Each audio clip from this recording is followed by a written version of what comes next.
Melalui diskusi kelompok, peserta didik mampu menyajikan hasil dengan tepat dan benar dari hasil diskusi kelompok tentang saluran dan dampak mobilitas sosial. Dalam saluran mobilitas sosial itu ada 4 ya. Jadi ada pendidikan, organisasi profesi, organisasi ekonomi, dan organisasi politik. Sementara kalian akan lakukan analisis pada saat mengerjakan soal organisasi politik, ekonomi, profesi, dan dampak-dampaknya. Ada dampak positif dan dampak negatif. Untuk kita lebih mengetahui, lebih mengenal saluran-saluran mobilitas sosial, Ibu akan menaikkan video yang merujuk pada pembelajaran kita hari ini. Silakan video ini sebentar dengan baik-baik dicermati supaya kalian bisa mengerjakan soal materi yang akan dibagikan sebentar. Bisa dipahami toh? Bisa? Ya, selanjutnya pemirsa, Jokowi dikenal sebagai sosok presiden yang sangat sederhana. Beliau lahir dari sebuah keluarga kecil di Surakarta yang menjalani hidupnya secara bersahaja. Namun berkat semangat yang kuat dan juga kerja keras yang menjadi falsafahnya, Jokowi berhasil meniti karirnya dengan sukses hingga mencapai RI 1. Presiden RI ke-7 Joko Widodo atau Jokowi lahir di Surakarta, Jawa Tengah pada 21 Juni 1961 dari pasangan Notomi Harjo dan Suyatmi. Jokowi adalah anak sulung dan laki-laki satu-satunya dari 4 bersaudara. Ia memiliki 3 orang adik perempuan bernama Iit Sriantini, Hidayati, dan Titik Relawati. Semasa kecil, Jokowi telah terbiasa mengarungi kehidupan yang keras dan sulit. Ia bahkan dikabarkan pernah berdagang, mengojek payung, dan menjadi kuli panggul untuk mencari sendiri keperluan sekolah dan uang jajannya sehari-hari. Jokowi dan keluarga bahkan pernah mengalami penggusuran rumah sebanyak 3 kali. Saat beranjak remaja, Jokowi mengambil studi di jurusan Kehutanan Fakultas Kehutanan Universitas Gadjah Mada. Kesempatan ini dimanfaatkannya untuk belajar struktur kayu, pemanfaatan, dan teknologinya. Ia berhasil menyelesaikan pendidikan dengan judul skripsi studi tentang pola konstruksi kayu lapis pada pemakaian akhir di Kodia Surakarta. Setelah lulus pada 1985, Jokowi pernah bekerja di BUMN PT Kertas Kraft Aceh dan ditempatkan di area hutan pinus Markusi di dataran tinggi Gayo, Aceh Tengah. Jokowi menikah dengan Ariana di Solo pada 2 Desember 1986. Melalui pernikahan ini, kelak ia dikaruniai 3 orang anak, yaitu Gibran Rakabuming Raka, Kahiyang Ayu, dan Kaisang Pangarap. Tak lama bekerja di perusahaan, Jokowi muda memutuskan untuk berbisnis di bidang kayu dan bekerja di usaha milik pamannya di bawah bendera CV Roda Jati. Dan pada tahun 1988, ia memberanikan diri dengan membuka usaha sendiri dengan nama CV Rakabu yang diambil dari nama anak pertamanya. Menjalani usaha perkayuan membuat Jokowi berkesempatan berkeliling Eropa yang kemudian membuka matanya. Pengaturan kota yang baik di Eropa menjadi inspirasinya untuk diterapkan di Solo hingga mendorongnya memasuki dunia politik. Jokowi ingin menerapkan kepemimpinan yang manusiawi dan mewujudkan kota yang bersahabat bagi penghuninya di daerah Surakarta. Pada Pilkada Kota Solo tahun 2005, Jokowi dan FX Hadi Rudiatmo mencalonkan diri sebagai wali kota dan wakil wali kota Surakarta. Mereka diusung oleh Partai Demokrasi Indonesia Perjuangan atau PDIP dan Partai Kebangkitan Bangsa atau PKB.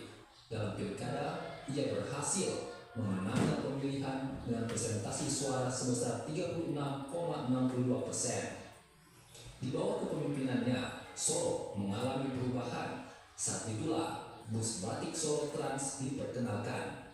Berbagai kawasan seperti Jalan Slamet Riyadi dan Narsoplo diremajakan, dan Solo menjadi tuan rumah berbagai acara internasional.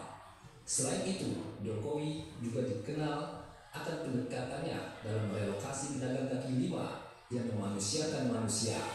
Berkat pencapaiannya ini, pada tahun 2010 ia terpilih kembali sebagai wali kota Surakarta dengan suara lebih dari 90%.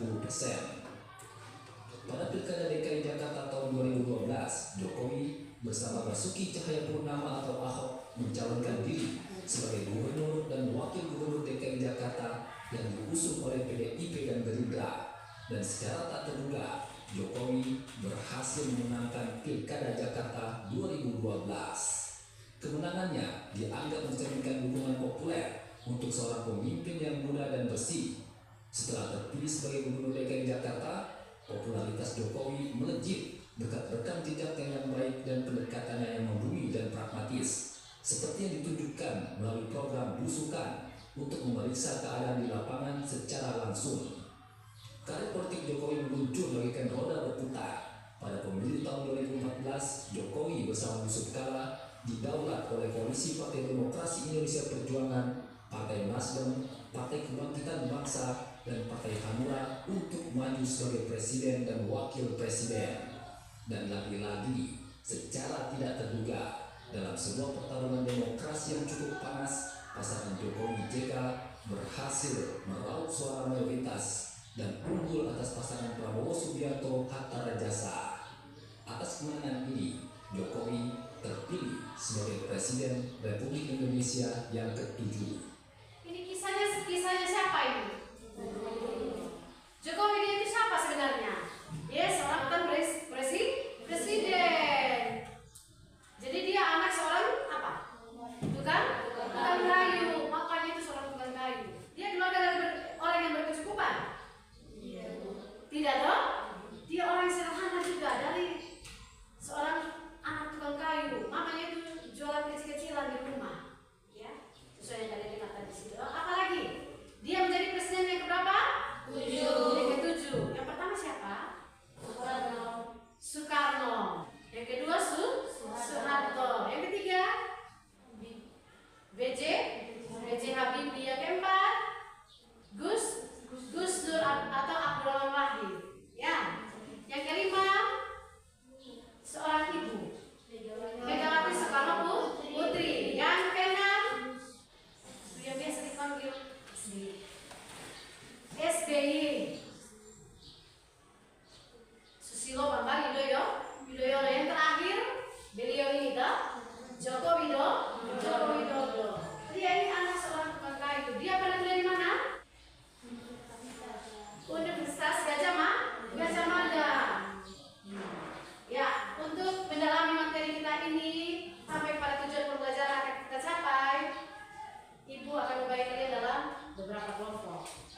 Silakan dari kelompok bertanya. Ada? Oh ya, dari kelompok 2. Silakan. Siap menjawab ya kelompok 1. Sudah kesempatan diberi kepada kelompok 2, saya ingin bertanya, menurut kelompok 1, apa saja yang perlu dipelajari terkait yang mendorong Jokowi bersekolah? Ya, jadi baik, saya akan menjawab pertanyaan dari kelompok 2. Menurut tayangan yang ditayangkan oleh Ibu tadi bahwa yang perlu dipelajari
silakan. Mungkin kalau materi tadi yang disampaikan saya salah dengar, maka itu saya ingin bertanya, apa yang dikerjakan yang lebih saat berada di ACTI? Saya akan menjawab pertanyaan dari kelompok 2, yaitu Jokowi bekerja di BUMN PT Kertastra Aceh dan ditempatkan di area hutan pinus Merkusi. Mungkin itu saja jawaban dari kami. Apakah dan kelompok 2 sudah merasa puas atau belum? Mungkin dari teman-teman ada yang bertanya? Sekian hasil diskusi kami. Oke, tepuk tangan buat terima kasih karena kalian sudah menyampaikan diskusi kalian dengan sangat luar biasa. Nah, semua ke depannya lagi kalau ada kegiatan seperti ini lebih semangat lagi ya, ditingkatkan lagi ya. Iya Bu, keaktifannya, kekompakannya ditingkatkan. Oke, kita sampai pada kesimpulan materi. Di sini Ibu akan tampilkan video. Kamu dengar baik-baik, cermati baik-baik apa yang disampaikan dalam video pembelajaran ini. Saluran-saluran mobilitas sosial. Pertama, pendidikan. Peran pendidikan dalam mobilitas sosial yaitu sebagai sosial elevator. Artinya, meningkatkan status dan kualitas seseorang dari yang rendah menuju ke tingkat yang lebih tinggi. Contohnya, seorang anak dari keluarga miskin mengenyam pendidikan sampai jenjang perguruan tinggi. Setelah lulus, dia menggunakan pengetahuannya untuk berusaha. Setelah dia berhasil menjadi pedagang, secara otomatis status sosialnya juga meningkat. Yang kedua, organisasi politik. Sebagai saluran mobilitas sosial, organisasi politik mampu mewadahi tiap orang untuk meningkatkan status sosialnya. Status sosial bisa meningkat bila seseorang tersebut berdedikasi dan memberi manfaat bagi organisasi maupun bagi masyarakat. Sebagai contoh, Insinyur Soekarno ketika mendirikan Partai Nasional Indonesia tidak memiliki jabatan di pemerintahan. Namun, melalui perjuangan politiknya, Soekarno semakin dikenal rakyat dan penjajah. Sehingga pada saat kemerdekaan, Soekarno dipilih menjadi Presiden Republik Indonesia. Yang ketiga, organisasi ekonomi. Sebagai saluran mobilitas sosial, organisasi ekonomi dapat meningkatkan status sosial seseorang melalui penghasilan dan jabatan yang mereka terima di sebuah organisasi ekonomi. Contohnya, seorang direktur di sebuah perusahaan mempunyai pendapatan yang besar serta jabatan yang tinggi. Hal tersebut membuatnya dihormati oleh masyarakat serta karyawan di tempat kerja. Yang keempat, ada organisasi profesi. Organisasi profesi merupakan wadah bagi seseorang yang mempunyai keahlian tertentu. Organisasi profesi akan membuat masyarakat makin mengakui keahlian yang dimiliki oleh orang tersebut. Contohnya, seorang guru yang mengikuti organisasi keguruan akan membuat profesinya sebagai guru makin diakui oleh masyarakat serta rekan seprofesinya. Anak-anak, apakah dampak terjadinya mobilitas sosial? Dampak mobilitas sosial ada yang bersifat positif dan ada yang negatif. Dampak positif terjadinya mobilitas sosial.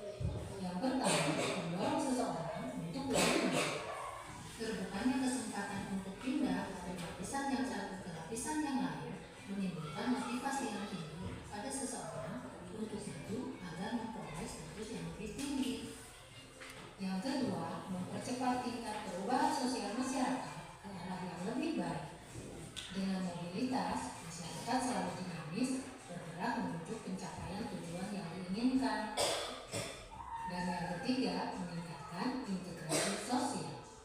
Terjadinya mobilitas sosial dalam suatu masyarakat dapat meningkatkan integrasi sosial. Misalnya, seseorang yang melakukan mobilitas sosial vertikal, dia akan menyesuaikan diri dengan gaya hidup, nilai-nilai, dan norma-norma yang dianut oleh kelompok orang dengan status sosial yang baru, sehingga tercipta integrasi sosial.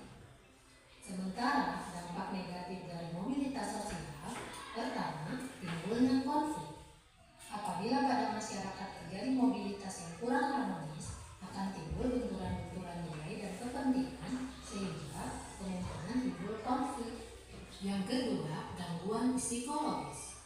Mobilitas sosial dapat pula mempengaruhi kondisi psikologis seseorang. Misalnya, menimbulkan ketakutan dan kegelisahan pada seseorang yang mengalami mobilitas menurun. Yang kedua, adanya gangguan psikologis bila seseorang turun dari jabatannya. Yang ketiga, mengalami frustasi atau putus asa bagi orang-orang yang ingin naik ke lapisan atas tetapi tidak dapat mencapai. Gangguan psikologis tentu tidak akan terjadi pada individu yang lapang dada, memiliki keadaan dan kemudian bertekad untuk berubah. Anak-anak, manusia tidak dapat lepas dari mobilitas sosial, entah mobilitas vertikal ataupun horizontal. Dalam mobilitas sosial vertikal, manusia bisa mengalami mobilitas ke atas ataupun ke bawah. Mobilitas ke bawah tentu berusaha dihindari oleh manusia. Namun, seandainya terjadi, hendaknya manusia menerima dengan lapang dada dan berusaha bangkit kembali. Untuk melakukan mobilitas ke atas, diperlukan perjuangan yang gigih.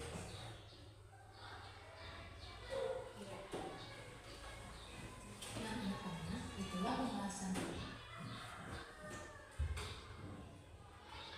mengenai saluran-saluran mobilitas sosial dan dampak-dampak terjadinya mobilitas sosial tersebut. Semoga kalian dapat memahaminya ya. Sampai di sini dulu pertemuan kita kali ini. Ya. Dari video tadi yang kalian tonton, apa saja yang kalian dapatkan dari kita sama-sama mengambil kesimpulan dari materi yang kita baru pelajari tadi. Ya. Apa tadi yang disampaikan di situ? Materi tentang apa? Saluran-saluran mobilitas sosial dan dampak positif dan negatif dari mobilitas sosial. Siapa mau sampaikan apa tadi yang termasuk dalam saluran-saluran mobilitas sosial? Ayo, Jesse, apa tadi di dalam itu? Pendidikan seperti apa? Peran pendidikan dalam mobilitas sosial yaitu sebagai sosial transformator atau perangkat. Artinya meningkatkan status dan kualitas seseorang dari tingkat yang rendah ke tingkat yang lebih tinggi. Ya, itu pendidikan. Sebagai sosial elevator atau perangkat yang menghubungkan orang satu sosial yang rendah ke tinggi. Jadi yang kedua apa tadi? Organisasi politik. Bagaimana itu? Organisasi politik dapat memberi peluang besar bagi para anggotanya pada masyarakat yang demokratis. Lembaga pemilihan umum memegang peranan penting dalam kepribadian. Ya, sudah. Itu lembaga politik. Yang ketiga, Organisasi ekonomi. bagaimana tadi? Organisasi ekonomi dapat berperan penting dalam saluran mobilitas sosial dengan menyediakan kesempatan bagi individu untuk meningkatkan status sosial dan ekonomi mereka. Ya. Keempat, organisasi profesi. Coba. Pilih bagaimana? Dapat berperan penting dalam saluran mobilitas sosial dengan menyediakan kesempatan bagi individu untuk meningkatkan keterampilan, pengetahuan dan status profesionalnya. Iya. Jadi contoh ibu sebagai guru tidak bisa dibilang guru kalau tidak ada ijazahnya, ijazah sarjana. Jadi ada beberapa organisasi profesi, contohnya kalau di guru itu PGRI, kalau di dokter itu apa? IDI, Ikatan Dokter Indonesia. Kalau di ada HIPMI, Himpunan Pengusaha Muda Indonesia, gitu ya. Itu wadah yang ada di atas mereka. Yang satu profesi itu maksudnya, ya. Sampai di sini